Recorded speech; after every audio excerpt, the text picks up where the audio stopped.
Boa tarde a todos, bem-vindos ao Pátio da Tinta da China.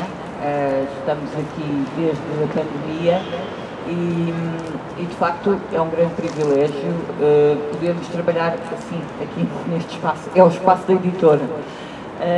Eu queria agradecer a presença de todos, nomeadamente o Sr. Presidente da República, muito obrigada, e queria agradecer ao Dr. Zé Gameiro por ter apostado na Tinta da China neste seu livro, que me pareceu acho que podia dar mais volumes de memórias, nada como ouvir as memórias na primeira pessoa, de uma pessoa com uma história tão rica.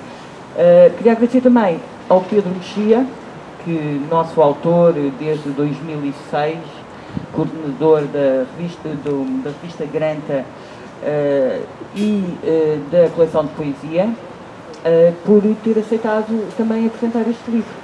Vou passar então a palavra.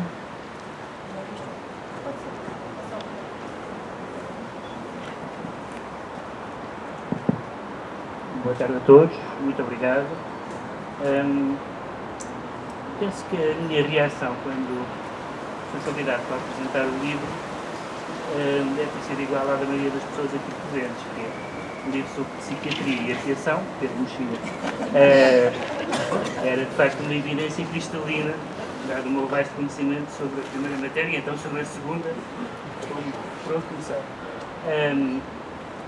Depois, tentando encontrar, como toda a gente que apresenta livros, uma forma de começar a dizer algumas coisas sobre a minha leitura e sobre a psiquiatria em particular e sobre os psiquiatras em particular, deparei-me com esta lista que foi muito útil. Esta lista que diz que os psiquiatras são pessoas estranhas, pouco normais, fazem interpretações delirantes, veem coisas onde elas não existem, não têm sentido de humor, são rígidos, perigosos e incapazes de aliviar o sofrimento dos outros. Isto, para não pensar em palavras minhas, diz a prefaciadora, que achava isto sobre os psiquiatras, e depois isto diz a prefaciadora, que achava isto sobre os psiquiatras, até que casou com um e mudou de opinião, não sei qual foi a ordem dos fatores, mas terá havido certamente uma ordem dos fatores. Este pequeno enunciado do prefácio permite-me fazer quase ao contrário o elogio do livro, porque, na verdade, certamente propositadamente, mas muito adequadamente, todos os méritos do livro estão no desfazer destas ideias, possíveis ideias que tinha não apenas a prefaciadora, mas se calhar outras pessoas também. Sobre a normalidade, sobre as interpretações delirantes. Tentarei brevemente falar sobre cada um destes pontos. Talvez o aspecto mais importante do livro, eu diria que é, para mim, e a minha perspectiva não poderá deixar de ser uma perspectiva leiga sobre estas matérias, é a porta de entrada, parece-me a mim, ao livro, e a porta de entrada, segundo o próprio autor, na sua experiência profissional, é o conceito de empatia. E é um conceito de empatia que não nasce apenas de uma capacidade inata que alguns de nós têm de se pôr no lugar dos outros, mas de, como o autor diz em vários momentos, ter estado no lugar dos outros. Não é nem menos nem mais do que a outra empatia, é uma forma diferente. E desde o início do livro há essa ligação entre a experiência de uma família diferente há umas décadas, uma família de pais separados, que evidentemente depois com o passar do tempo se tornou uma experiência trivial, mas que essa capacidade de viver a diferença, aquilo que é pouco percebido, aquilo que é heterodoxo, etc., mesmo que já tenha deixado de ser em muitos aspectos, ajudou muito a uma expressão que aparece várias vezes, que é o gosto de ouvir, a capacidade de ouvir. Me aparece aqui no livro, mesmo antes de enverdar pela psicologia, pela psiquiatria, já havia essa ideia de de vai lá falar com o doente, de ser a pessoa que tinha características inatas de ouvir e pôr-se no lugar dos outros e estar atento ao sofrimento dos outros e, portanto, por isso poder fazer essa ponte, mesmo que não fosse ainda na especialidade que depois veio a seguir. Aliás, entre os vários mestres que são citados, há aqui uma frase de João dos Santos que eu gosto muito sobre imagino, a vexata quaestio de gostar dos pacientes. Imagino que haja alguma bibliografia sobre gostar ou não dos pacientes, que é a frase: se não gosto deles, falo da infância. Este falo da infância não é, note-se, aliás, várias vezes o José Gameiro frisa isso, não é uma adesão à tese determinista da infância. À tese de que a partir dos 5 anos está tudo feito, não há nada a fazer, está gravado a letras de chumbo e, portanto, não há nada a fazer. Não é isso. O falo da infância, neste sentido, e que depois é exemplificado em alguns casos que são contados, é o facto de, se é uma coisa com a qual todos podemos empatizar, é com a infância, porque passamos por lá, porque, de certa forma, as experiências da infância, mais ainda que as experiências da vida adulta, são todas muito parecidas umas com as outras, e, portanto, essa capacidade de, que é outro tema que o livro volta muitas vezes, ter uma relação, exato, claro, com outra pessoa, evidentemente, mas com o sofrimento da pessoa. Ou seja, o sofrimento, cada pessoa é um caso individual, mas o sofrimento é, de certa forma, universal. Isto é muito difícil nós encontrarmos pessoas que estejam, não sei, em casos muito específicos de guerras e outras coisas, que passem por sofrimentos que nós nunca tínhamos ouvido falar, que nós não conhecemos nenhum caso. Então, as pessoas sofrem de coisas parecidas umas com as outras, e é nisso que somos mais parecidos, independentemente da empatia ou não. Sendo que, aqui por causa da nota do humor, isso não significa que, como diz a certa altura, que o cliente tenha sempre razão. Ou seja, há claramente aqui uma capacidade de achar que as pessoas tendo direito àquilo, poderia dizer aquilo que julgam ser a sua verdade, mas isso ia ser mal interpretado.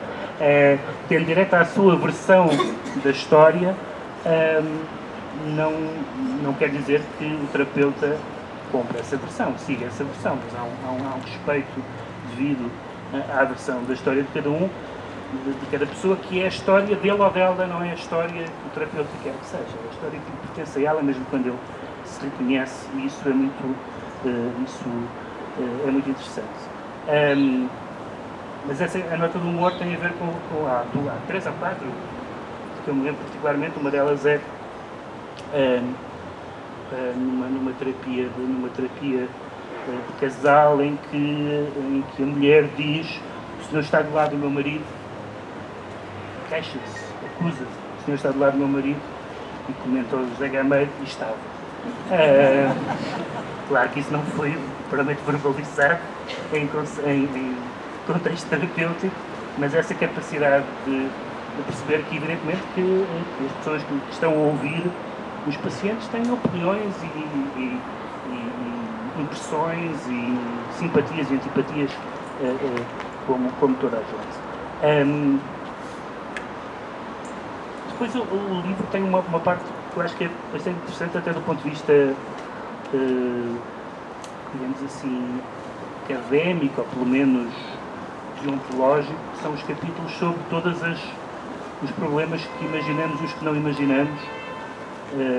Alguns são bastante evidentes, sobre a duração das terapêuticas, sobre, há aqui vários casos, vários não, felizmente são poucos, pela natureza dos casos em si, dos doentes que se suicidaram, em medida em que todos nós, mesmo que não sejamos terapeutas, temos essa experiência que é: será que podia ter feito alguma coisa? Que acompanha todas as pessoas. A atração por doentes, também é aqui tematizada, a questão da relação com a indústria farmacêutica, ou seja, há aqui uma série de casos práticos, às vezes, aliás, apresentados como casos práticos, desculpa, evidentemente, o anonimato e a descrição, que é bastante interessante. Há também uma nota que eu gostei muito, que é esta frase, que eu já não me lembro quem é penso que é de um dos vários mestres, neste caso da terapia familiar, que é a ideia de que é preciso abrir e tornar a fechar. E a ideia do abrir e tornar a fechar aparece aqui em relação a vários efeitos não pretendidos da ação terapêutica, como sendo o maior dos quais, claro, e a razão pelas quais muitas pessoas não gostam da ideia de terapia de nenhuma natureza, é que é piorar as coisas, no sentido de não piorar por incompetência, não é disso que estou a falar, mas piorar por trazer, por exemplo, outros assuntos que não foram aqueles que o paciente trouxe à conversa. Dizer, isso é muito bem, mas o senhor já tem coisas muito mais graves do que essa. E há uma série de casos sobre a inconveniência, pelo menos neste modelo terapêutico, de não agravar, não induzir, não conduzir, não achar que, no caso da pessoa ser igual ao nosso, a chave de leitura é a mesma. E no caso das relações da terapia familiar e conjugal, particularmente, esta ideia de não haver uma distinção bastante interessante, na verdade, bastante evidente, mas que eu nunca tinha pensado nela nesta formulação, que é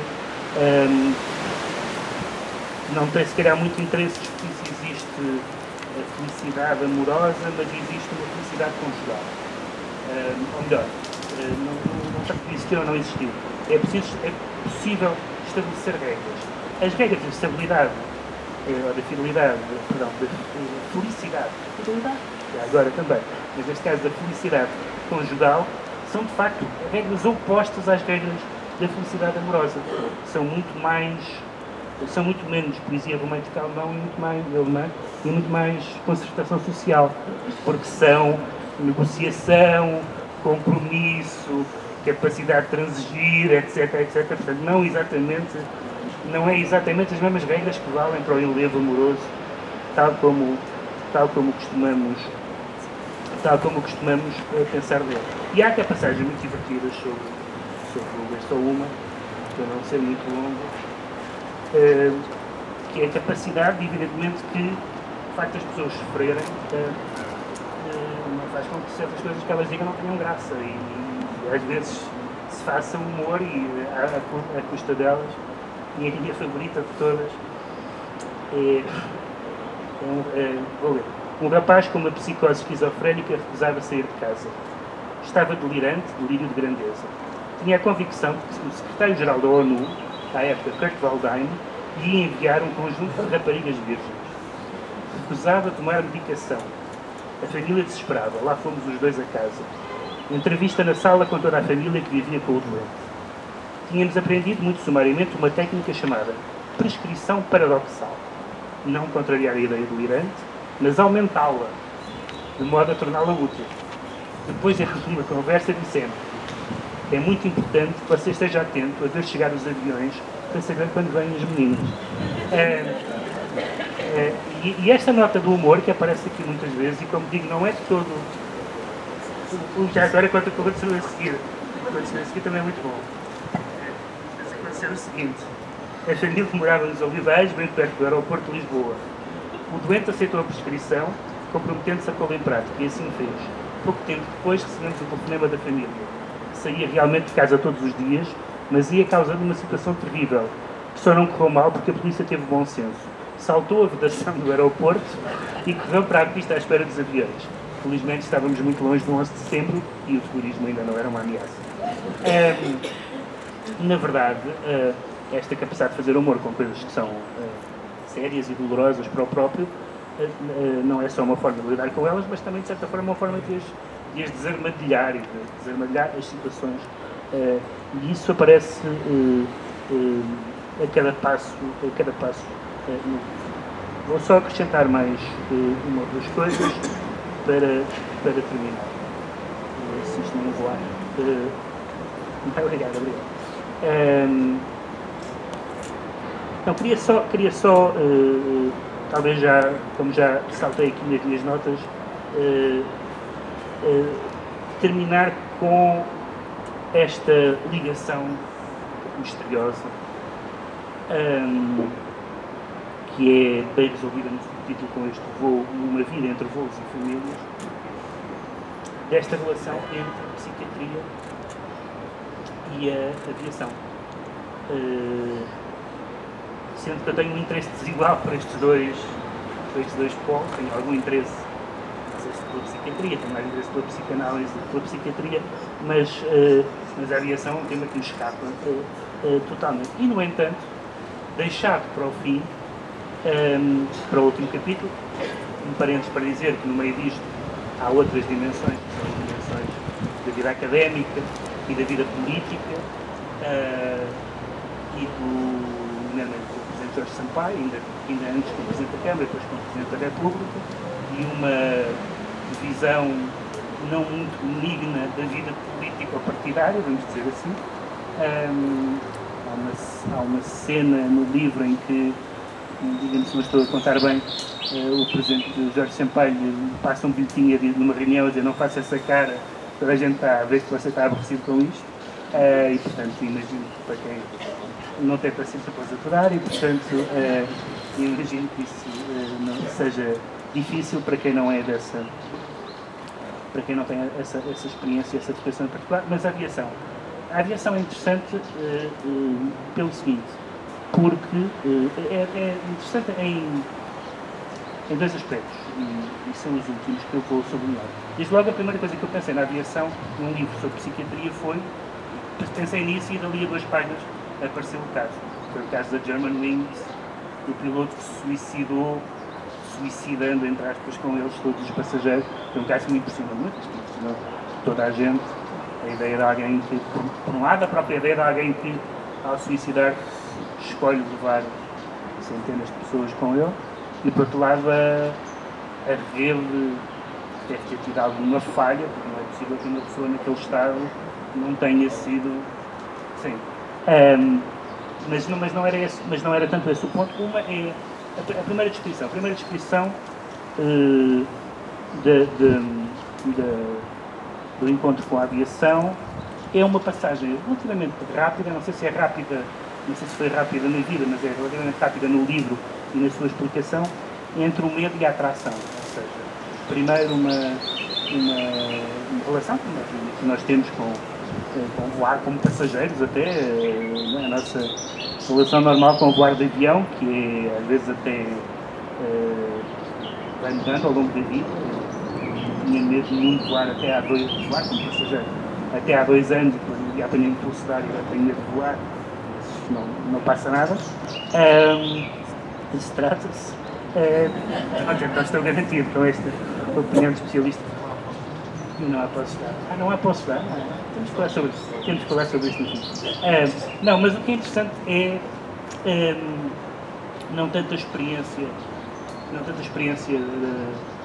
de voar, mas que faz todo o sentido neste livro, a preparação para voar. E esse é o primeiro dos 2 pontos que eu queria aqui chamar a atenção para terminar, que é a ideia de estudar a rota, ver como está o tempo, saber se é combustível, estar atento à turbulência.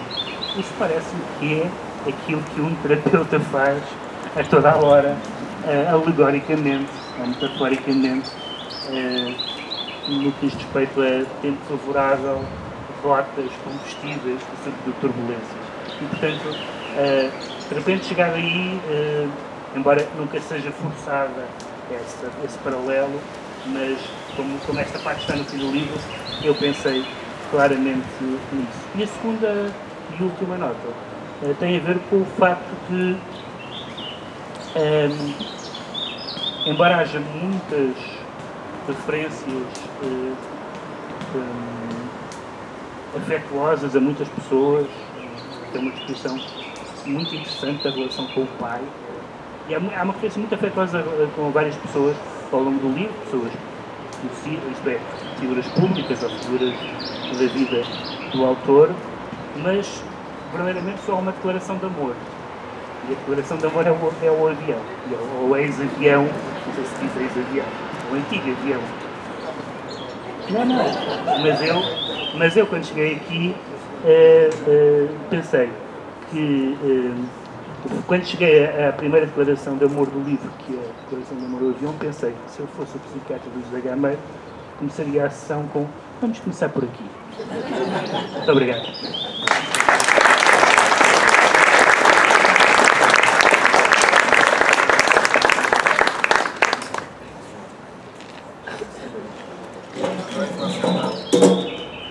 Boa tarde a todos e a todas. Muito obrigado.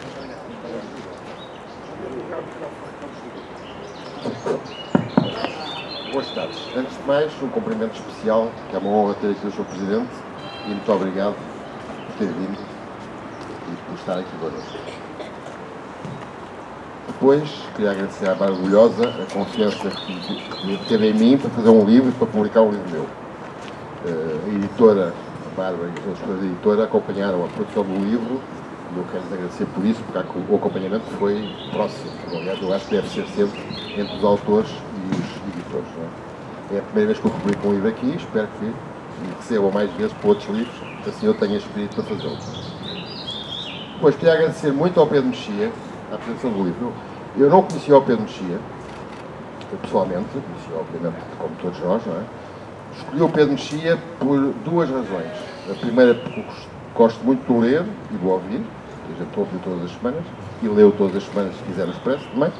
Somos companheiros de Expresso, mas não nos conhecíamos. E depois porque queria uma pessoa fora da minha área de intervenção, que não fosse psi. Não é?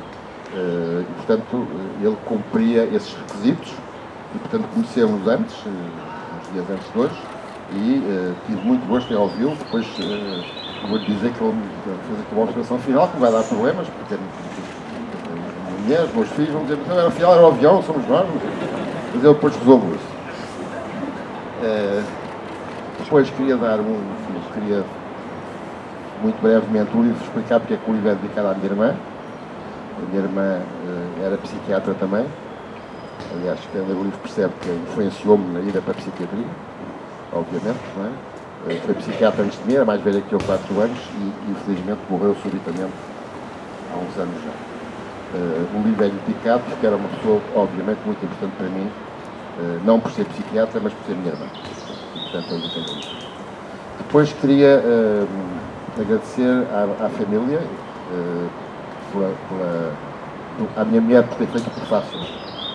Aliás, eu acho que as pessoas que falaram comigo sobre o livro não falaram sobre o livro, já leram, falaram sobre o prefácio. E eu disse: é a última vez que fazes um prefácio, porque abafas o livro completamente. Não é? O prefácio é explicar que eu não sou nada daquilo que digo no livro. Em casa é outra conversa. Não é? Mas leiam porque é interessante. Depois quero agradecer aos meus filhos, por serem meus filhos e penso que eles gostam que eu seja pai deles. O António, que está aqui, a Filipa, que está.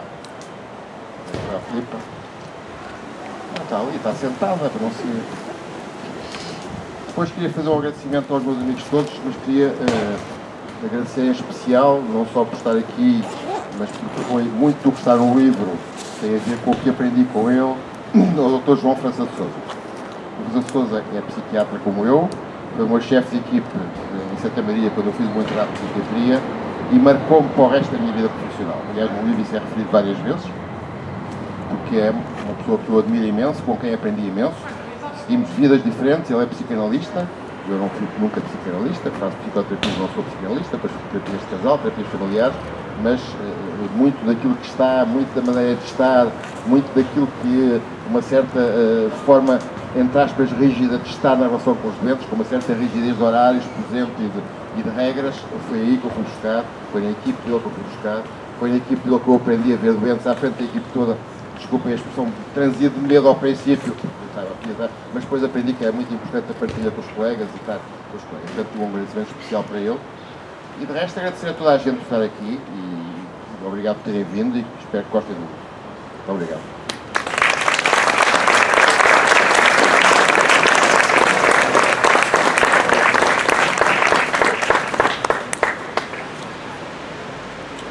Ora bom, José aqui é que eu falo, eu tirei os apontamentos e o que é que eu faço?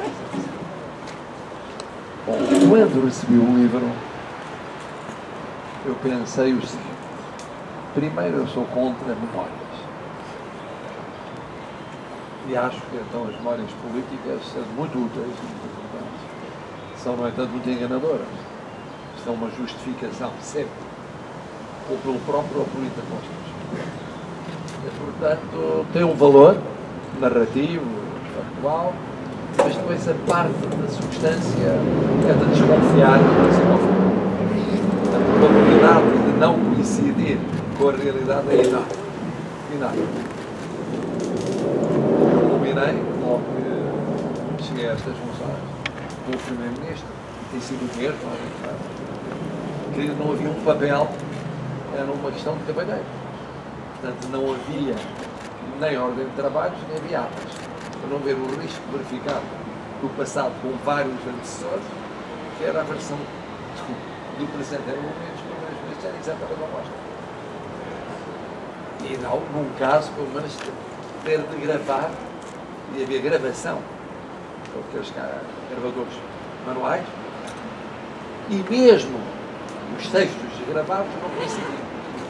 Era mais espantoso e nunca se pôde apurar qual é que tinha razão. Eu acompanhava um dos lados, estava no governo do Primeiro-Ministro, mas imaginava a posição do Presidente da República estava lá. Primeiro. Segundo ponto, sendo hipocondríaco, o mais próximo possível médico, acho eu, o que é facto é que foi um domínio que nunca me fascinou, foi o da psicanálise ou da psiquiatria, ainda mais sofisticada. Porque acho que nós temos ótimos psiquiatras e acho que é um deles, há mais, e portanto confio piamente na sua qualidade. Dispenso-me ter nesse domínio opiniões sobre a matéria, tenho sobre gastroenterologia, tenho sim, estou à vontade para opinar, alergologia, sim, então depois de vento ao fim da tarde eu vou ver tenebrosa, então começo a ter doenças cardiovasculares, progressivamente, mas não neste momento, não ouço.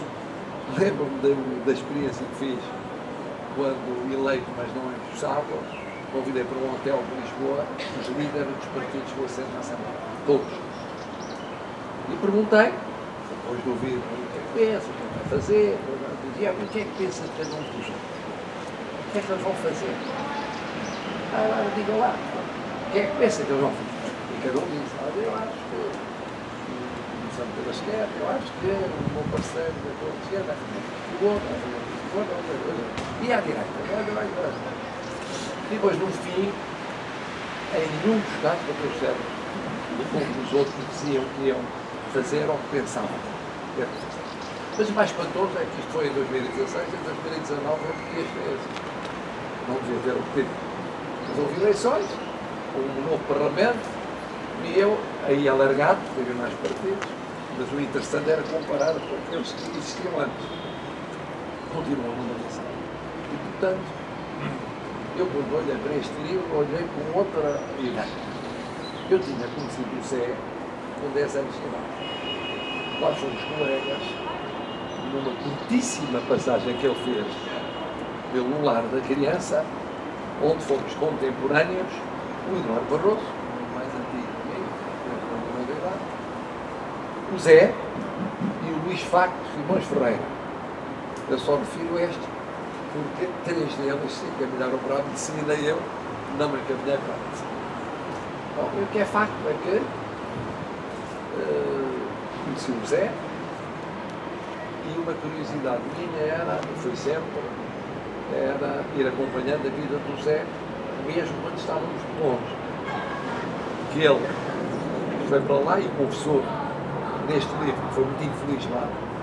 O Eduardo e eu fomos muito felizes lá, porque já lá estávamos desde uma unidade, e o Zé entrou aos 10, não fazia parte do filme, e o que é facto é que depois ele foi para um liceu diferente do que ele não foi, o Eduardo foi para um colégio moderno, depois outros foram para outras instituições, mas eu ia acompanhando à distância a vida do Zé. Porquê? Porque ele tinha sido um ótimo, muito inteligente. dava para perceber logo a complexidade, muito observador. Na altura, o meu gosto um bocado solitário, porque não sentia bem, mas não sendo do grupo que traz, de facto, qualidades excepcionais.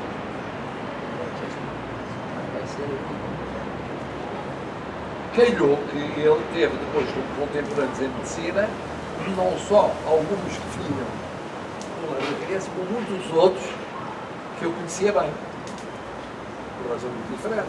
A filha de uma professora minha de latim, outros amigos que passavam a ser amigos do liceu, e por aí adiante. E era uma dúzia, de amigas, continuei a acompanhar.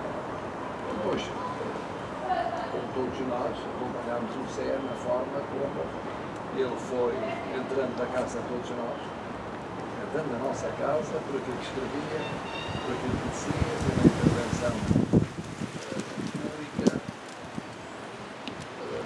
pela capacidade de tal empatia, que era muito evidente ao longo da sua vida, e depois, por amigos comuns, muitos muito antigos, muitíssimo antigos, outros menos antigos.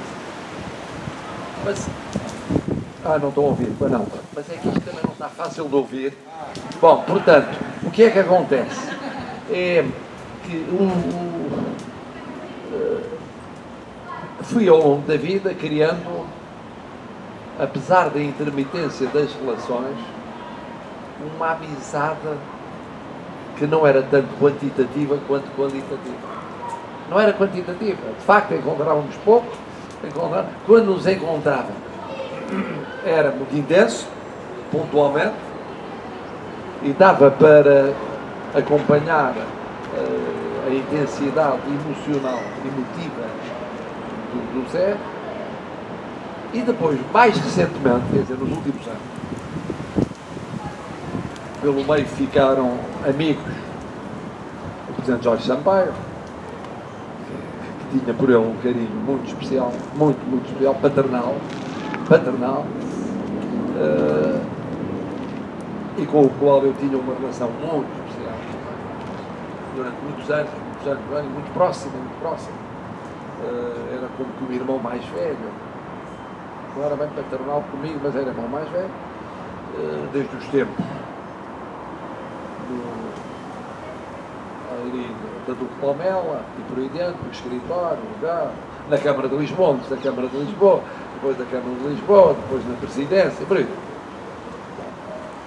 E o que é facto é que reencontramos mais recentemente porque calhou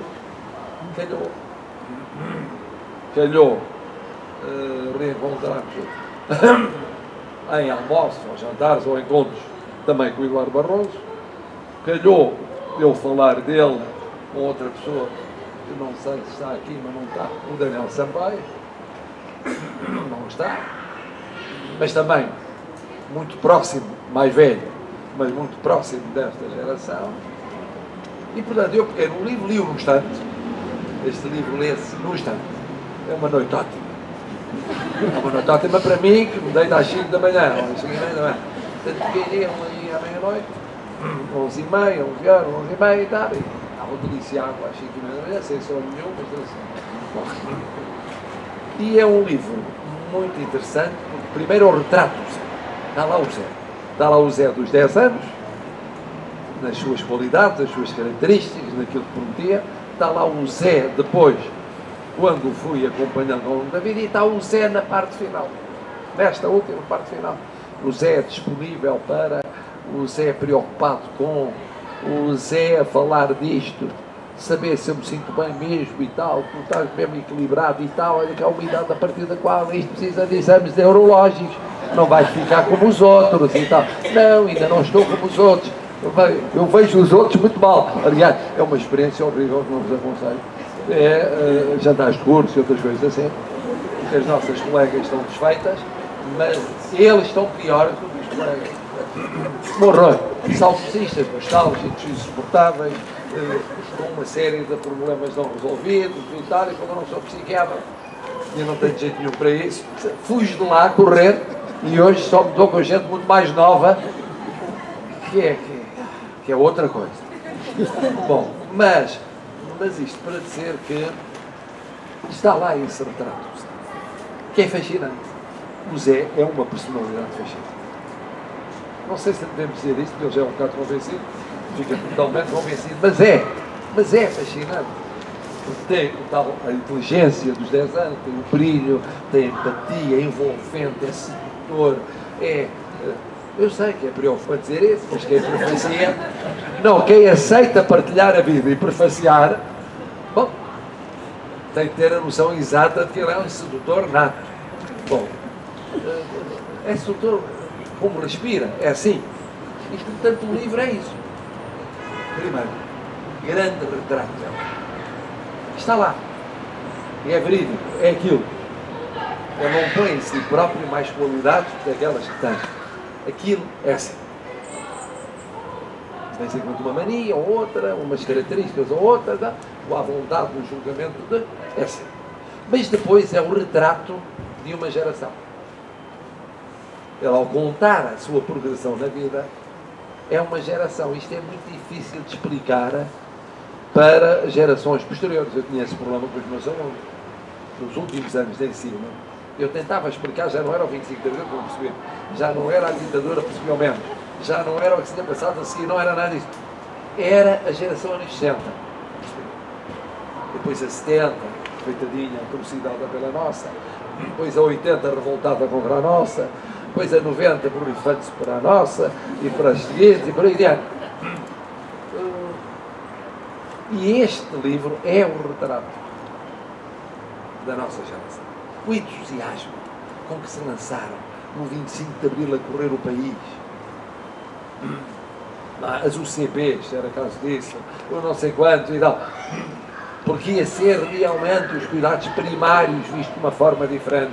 Era a renovação, era o nascimento do Serviço Nacional de Saúde, a época heroica. Explicar o que foi isso da época heroica, agora que a política normalmente é uma chateza. É uma grande chateza. Mas houve época heroica. Durou quanto tempo? Durou para uns... Depende de quem ganhou e perdeu a Revolução. Os que perderam a Revolução durou pouco tempo. Os que ganharam a Revolução durou mais uns aninhos. Para aqueles que depois pegaram naquilo que uns tinham ganho e transformaram outra coisa diferente, acabou por nem sequer perceberam o que tinha sido a época heroica. Entraram na época da gestão tecnocrática do que tinha sido a época heroica. Bom, este é o retrato da geração, anos 60, que queria transformar o país, fez tudo para transformar o país e foi à sua medida e à sua maneira trabalhando para isso e afirmando e tal, concordante, discordante, acordante, ilusões, desilusões, alegrias e frustrações. Então, depois está lá o país. Está o próprio país. Não é nas entrelinhas, mas está o país. Como era o país numa época, depois como é que deixou de ser, e como é que vai sendo, como não está. Então, está lá. Está tudo muito sintético, tudo muito bem escrito, tudo muito bem pensado, tudo muito bem escrito e tudo muito fácil de ler e de entender. E isso realmente é muito atraente. Muito. E depois, eu presumo que esteja a paixão dele pela sua vocação. Que não é bem uma profissão, é uma vocação. Quando ele descreve o que é ser-se psiquiatra, provavelmente aqui na assistência estarão vários, se não psiquiatras, pacientes. Se não pacientes, nem psiquiatras, amigos. Ou amigos de psiquiatras e pacientes. Perceberão essa parte que eu tive dificuldade em perceber. Não é da minha área de especialidade. Mas fiquei com a ideia que é aquilo que eu faço na política todos os dias, multiplicado por 1 milhão. Eu faço de forma amadorística, tentando decifrar coisas impossíveis, e tentando estabelecer pontos difíceis, mas estabelecer, pois deve ser isso, multiplicado por 1 milhão. Assim, como se estivesse a comer um gelado. Pronto. Bom, não é que estamos muito longe da zona do quanto mais uma afasta, para depois ter menos capacidade. Presumo. Em suma, é um livro riquíssimo. E o que eu queria dizer ao Zé é que agradeço o ele ser meu amigo, o ter sido meu amigo, o ser meu amigo, e acho hoje que ele ainda é mais amigo do que achava quando tinha 10 anos. Envolvidos estes anos todos, com encontros, com muitas interrupções, ele de facto está mais amigo, mais disponível, mais empático que nunca. É por causa do avião, é por ter o avião, é porque viaja com o avião e portanto é tudo de álcool, é por... Há uma coisa certa, eu acabei o livro e disse, este homem teve grandes desgostos na vida. Os grandes desgostos da vida foram normalmente de ordem afetiva e familiar. São os grandes desgostos da vida, mas teve outras desilusões com a política, os políticos, com isto e tal, mas é menos importante. Este homem é um homem feliz. É tão raro.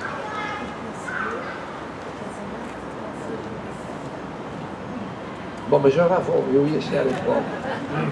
Bom, mas este homem é tão raro, as memórias são normalmente uma mistura, mas em que há agridoce, mas muito ácidas, muito ácidas.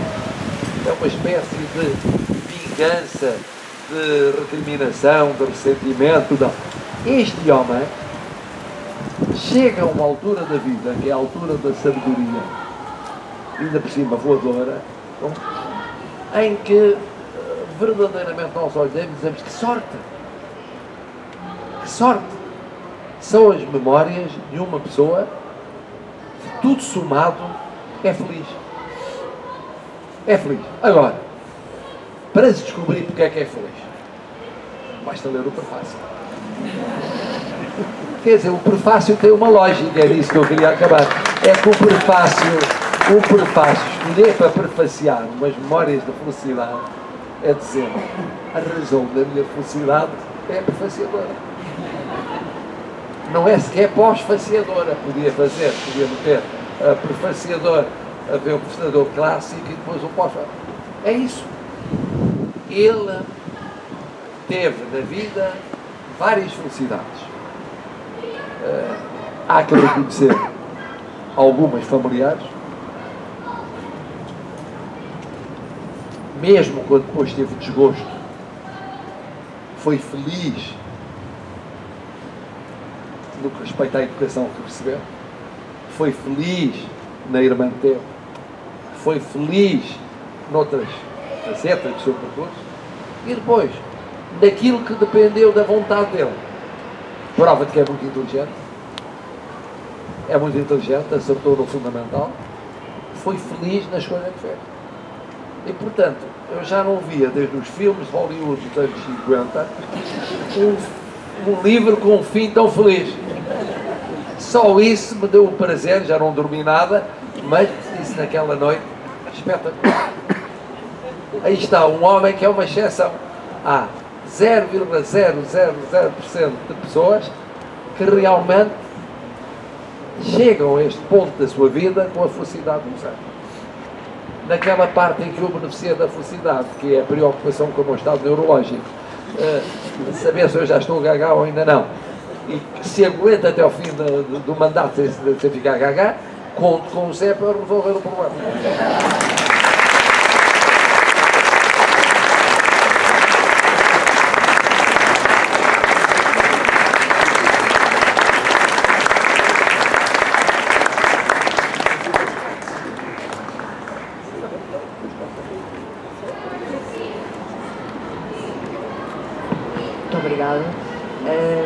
Obrigado a todos. E agora o Zé Gameiro vai estar disponível para assinar livros a quem pode ser? Okay. Sim.